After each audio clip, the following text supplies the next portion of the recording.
আমাদের পদ্মা নদীর তীরে একটা জায়গায় পুঁতে রাখা হচ্ছে এমন কিছু যা মাটির 400 মিটার নিচে থাকবে হাজার হাজার বছর ধরে। বাংলাদেশ কয়েক সপ্তাহের মধ্যে বিশ্বের 33তম দেশ হতে যাচ্ছে যারা পারমাণবিক শক্তি দিয়ে বিদ্যুৎ বানায়। কিন্তু প্রশ্ন হলো, এই যে বিপজ্জনক পারমাণবিক বর্জ্য তৈরি হবে, সেটা যাবে কোথায়? আর এই এক প্রকল্পের পেছনে খরচ হয়ে গেছে প্রায় 1.5 লক্ষ কোটি টাকা। এই টাকা কি আদৌ উসুল হবে? আজকে আমরা জেনে নেব রূপপুর পারমাণবিক বিদ্যুৎ কেন্দ্রের আসল গল্পটা এবং ভেতরের খবর। চলুন প্রথমে বুঝে নেই রূপপুরে আসলে কি তৈরি হচ্ছে।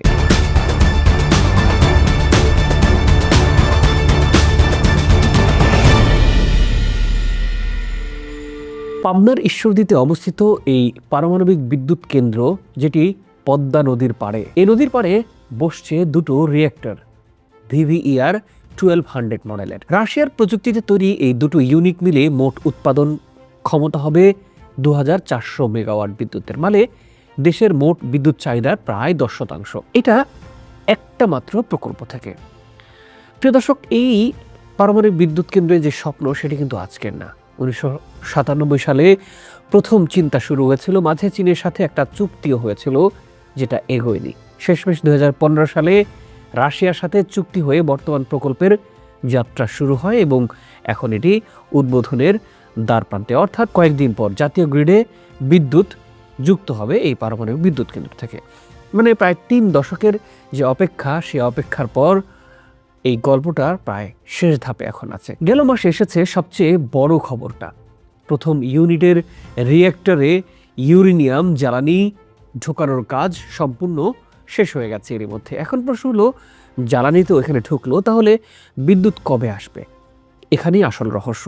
জ্বালানি ঢোকানোর পর এখন চলছে একের পর এক কঠিন পরীক্ষা। প্রায় 2000 পরীক্ষা এর মধ্যে পার হয়ে গেছে, কিন্তু এখনও বাকি আছে 18টি অতি স্পর্শকাতর পরীক্ষা। এগুলো শেষ না হলে চুল্লিতে নিয়ন্ত্রিত পারমাণবিক বিক্রিয়াই শুরু হবে না। কর্তৃপক্ষ বলছে ডিসেম্বরের মধ্যে বাণিজ্যিক উৎপাদন শুরুর লক্ষ্যমাত্রা, কিন্তু বাস্তবতা বলছে এই পরীক্ষামূলক পর্যায়ে গড়াতে পারে 7 থেকে 8 মাস পর্যন্ত। কারণ একটাই, পারমাণবিক বিদ্যুৎ কেন্দ্রে তাড়াহুড়ো মানেই বিপর্যয়ের ঝুঁকি। তাই পূর্ণ সক্ষমতার বিদ্যুৎ পেতে লাগতে পারে আমাদের আরও অনেক সময়, অর্থাৎ 2027 সাল পর্যন্ত। এবার আসি সেই প্রশ্নে, যেটা শুনলে অনেকেই ভয় পেয়ে যান। এই তেজস্ক্রিয় বর্জ্যগুলো যাবে কোথায়? অর্থাৎ পারমাণবিক বিদ্যুৎ কেন্দ্রে বিদ্যুৎ উৎপাদনের পর যে বর্জ্যগুলো থাকবে, সেই বর্জ্যগুলোতে যে তেজস্ক্রিয়তা থাকবে, এগুলো আসলে কোথায় যাবে? উত্তরটা চমকে দেওয়ার মতো। এই দায়িত্ব পুরোপুরি রাশিয়ার।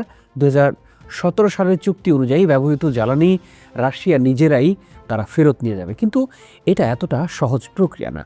ব্যবহার শেষ হওয়ার সাথে সাথে এই জ্বালানি সরানো যায় না, কারণ তখনও এটা থেকে প্রচণ্ড তাপ আর তেজস্ক্রিয়তা বের হতে থাকে। আর তাই রূপপুরেই একটা বিশেষ পুলে এই বর্জ্য রাখা হবে পুরো 10 বছর। এই 10 বছরে তেজস্ক্রিয়তা অনেকটাই কমে এলে তবেই এগুলোকে জাহাজে তুলে রাশিয়ায় পাঠানো হবে।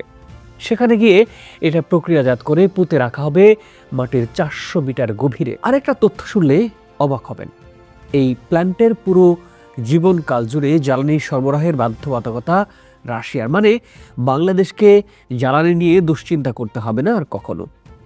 এবার আরও একটি স্পর্শকাতর বিষয় হলো টাকা।